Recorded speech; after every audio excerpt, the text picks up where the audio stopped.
For more information, please visit SGMAK Associates website.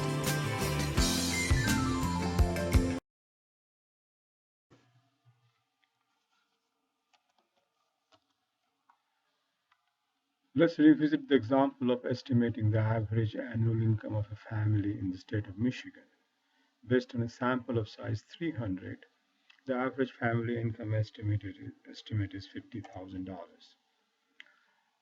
This statistic of $50,000 is defined as a point estimate of the parameter.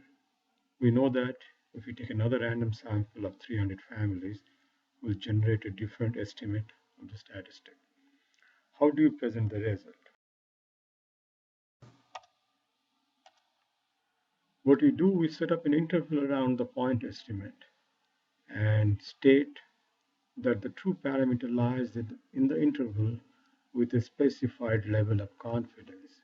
The problem is that every time we draw a sample of size 300, families will be getting a different average annual family income. So the question is, how do we present the result? And we do that by setting up an interval around the point estimate and attaching a level of confidence with that interval. So we use both the point estimate as well as the interval estimate to convey the value of the parameter. For example, if we estimate that a 95% confidence interval for mean family income is 50,000 plus minus 509, we'll show the computation later. This implies that based on a sample of 300 families, the average family income is $50,000 and with a half width of $509. Half width is also known as error of estimation. So we say with 95% confidence that the true average family income lies between $49,491 and $50,509. So we take this point estimate, add and subtract the half width.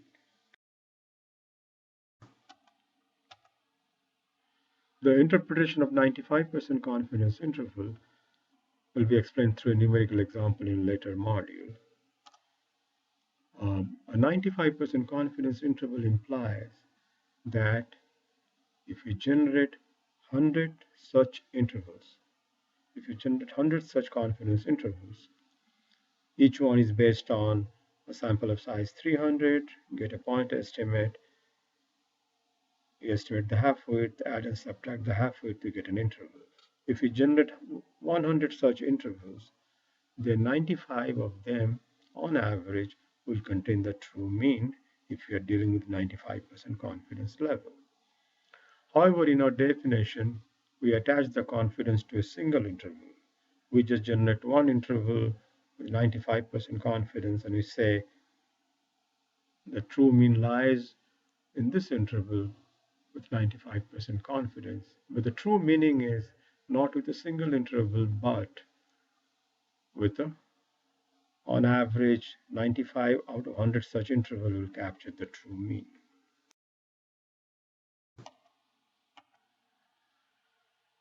We can set up a two-sided confidence interval if we know the point estimate and the half width.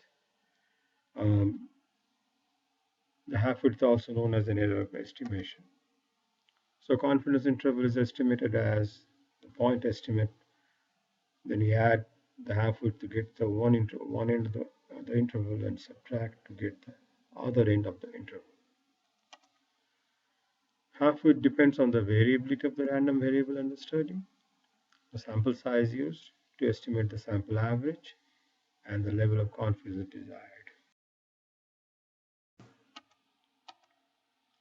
Based on a sample size of 300, we estimate the standard deviation of annual family income as 4,500. So we collect 300 data points, each represents a family income, and the standard deviation of that data set comes out to be $4,500. The half width for a 95% confidence interval is given by z.025. We'll explain that later. 95% converts into z 0.025. Z is a standard normal variable. A standard normal variable is a normal distribution with the mean 0 and standard deviation 1. So the half width is given by z 0.025 multiplied by standard deviation from the data set divided by the square root of sample size.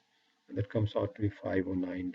So $509 is our error of estimation associated with the average and is based on normality assumption for sample average. The 95% confidence interval for the mean or average annual family income is then 50,000 plus minus 509. Remember that the width of the confidence interval increases as you increase the level of confidence. So a 99% confidence interval will be wider than a 95% confidence interval. A 95% confidence interval will be wider than a 90% confidence interval. So as you increase the level of confidence, we get a wider interval. Remember that the confidence interval need not be symmetric around the point estimate. Under the normality assumption, if you set up a two-sided confidence interval, it becomes symmetric because normal distribution is a symmetrical distribution.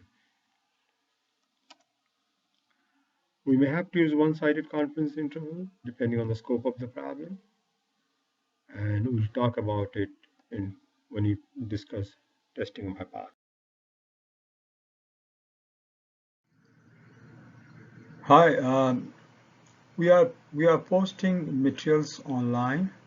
If you have any doubts or any questions regarding the materials posted, feel free to get in touch with us through email. Provide your name, address, school name, your contact information. We also welcome if you provide comments so that things can be improved upon. We also appreciate if you provide any feedback. Okay, so let us know what do you think about the material posted. Okay, bye now.